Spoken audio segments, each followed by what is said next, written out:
Өрөк зарлуу мекеним менен баткеним.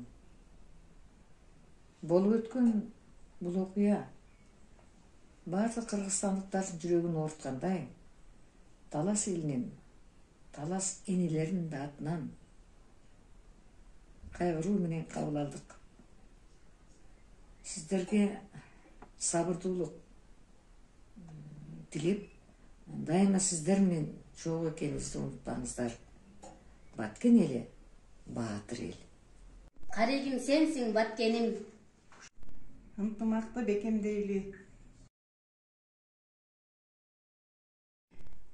Баткен, держись. Чептен эрдин күчү бек. Мекенчеги жүрөгүмдүн төрүндө.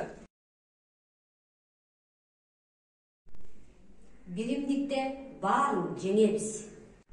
Эр достугу эгиз, эл достугу деңиз.